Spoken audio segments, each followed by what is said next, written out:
my fabulous 127. Welcome to another episode of Lindsay's Library. Today I'm going to be reading Chapter 2 of Ella Enchanted by Gail Carson Levine. Here we go. Chapter 2. Leaving behind a grieving husband and child, we must comfort them. High Chancellor Thomas wound down after journeying on for almost an hour. Some of his speech had been about Mother. At least the words Lady Eleanor were spoken often. But the person they described, dutiful parent, loyal citizen, steadfast spouse, sounded more like the High Chancellor than my mother. Part of the speech had been about dying, but more was about giving allegiance to Kira and its rulers, King Gerald, Prince Charmant, and the entire royal family. Father reached for my hand. His palm was moist and hot as a hydrous swamp. I wished I had been allowed to stand with Mandy and the other servants. I pulled out of his grasp and moved a step away. He closed the distance between us and took my hand again.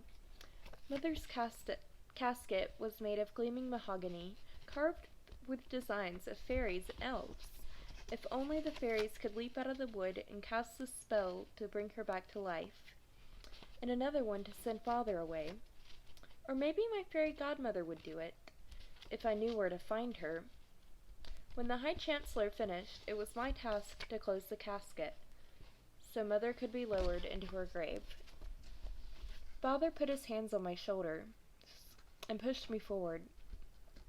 Mother's mouth was stern, the opposite of its look in life, and her face was empty, which was awful. But worse was the creak as the coffin lid went down, and the dry click when it closed, and the thought of Mother, packed away in a box. The tears I had swallowed all day erupted. I stood there before the whole court, crying in an infant's endless wail, unable to stop myself. Father pressed my face into his chest. Perhaps he appeared to be comforting me, but he was only trying to muffle my noise, which couldn't be muffled. He let me go. In a sharp whisper he said, "Get away from here. Come back when you can be quiet." For once I was glad to obey. I ran. My heavy black gown tripped me, and I fell.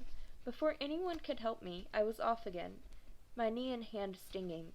The biggest tree in the graveyard was a weeping willow, a crying tree.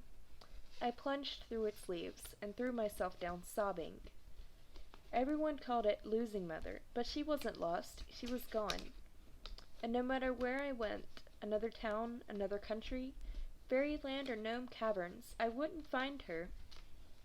We'd never talk again, or laugh together, or swim in the river Locarno, or slide down the banister, or play tricks on Bertha, or a million things. I cried myself out and sat up. My gown had changed in front from black silk to brown dirt. As Mandy would have said, I was a spectacle. How much time had gone by? I had to go back. Father had told me to, and the curse was tugging at me to obey. Outside the privacy of my tree, Prince Charmant stood reading a tombstone. I had never been so near him before. Had he heard me cry? Although the prince was only 2 years older than I, he was much taller, and he stood just like his father, feet apart, hands behind his back, as though the whole country were passing by on review. He looked like his father too, although the sharp angles of King Gerald's face were softened in his son. They each had tawny curls and swarthy skin. I had never been near enough to the king to know whether he also had a sprinkling of freckles across his nose. Surprising on such a dark face. "Cousin of mine," the prince said, gesturing at the tombstone.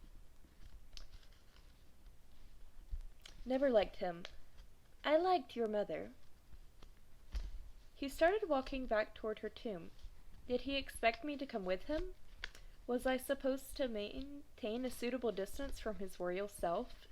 With enough room for a carriage to pass between us, I walked at his side. He moved closer. I saw he had been crying too, although he had stayed upright and clean. "You can call me Char," he told me suddenly. "Everyone else does. I could." We walked in silence. "My father calls me Char too," he added. The king? Thank you. I said. Thank you, Char, he corrected. Then your mother used to make me laugh. Once at a banquet, Chancellor Thomas was making a speech. While he talked, your mother moved her napkin around. I saw it before your father crumpled it up. She had arranged the edge in the shape of the Chancellor's profile, with the mouth open and the chin stuck out. It would have looked exactly like him if he were the color of a blue napkin. I had to leave without dinner so I could go outside and laugh. We were halfway back. It was starting to rain. I could make out one figure, small, in the distance, standing by mother's grave. Father. Where did everyone go? I asked Char. They all left before I came to find you, he said. Did you want them to wait? He sounded worried, as if perhaps he should have made them stay. No, I didn't want any of them to wait, I answered, meaning Father could have gone too. I know all about you, Char announced, after we'd taken a few more steps. You do? How could you? Your cook and our cook meet at the market. She talks about you. He looked sideways at me. Do you know much about me? No, Mandy had never said anything. What do you know? I know you can imitate people just as Lady Eleanor could. Once you imitated your manservant to his face, and he wasn't sure whether he was the servant or you were. You make up your own fairy tales, and you drop things and trip over things. I know you once broke a whole set of dishes. I slipped on ice. Ice chips you spilled before you slipped on them, he laughed. It wasn't a ridiculing laugh. It was a happy laugh at a good joke. An accident, I protested, but I smiled too, tremblingly after so much crying. We reached Father, who bowed. Thank you, Highness, for accompanying my daughter. Char returned the bow. Come, Eleanor, Father said. Eleanor? No one had ever called me that before, even though it was my real name. Eleanor had always been Mother, and always would be. Ella. I'm Ella, I said. Ella, then. Come, Ella. He bowed to Prince Charmant and climbed into the carriage. I had to go. Char handed me in. I didn't know whether to give him my hand or let him push up on my elbow. He wound up with the middle of my arm, and I had to grasp the side of the carriage with the other hand for balance. When he closed the door, I caught my skirt, and there was a loud ripping sound. Father winced. I saw Char through the window, laughing again. I turned the skirt and found a gash about 6 inches above the hem. Bertha would never be able to make it smooth. I arranged myself as far from Father as possible. He was staring out the window. A fine affair. All of Frel came. Everyone who counts, anyway, he said, as though Mother's funeral had been a tournament or a ball. It wasn't fine. It was awful, I said. How could Mother's funeral be fine? The prince was friendly to you. He liked Mother. Your mother was beautiful. His voice was regretful. I'm sorry she's dead. Nathan flicked his whip, and the carriage began to move.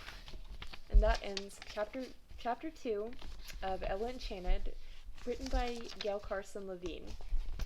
I hope you've enjoyed this episode of Lindsay's Library. If you did, please be sure to like and subscribe. And also you can check out my links down in the description below. The first of which is for my affiliate with So Sick Clothing. There's a promo code through them that will get you 15% off site-wide. That promo code is LGrace15.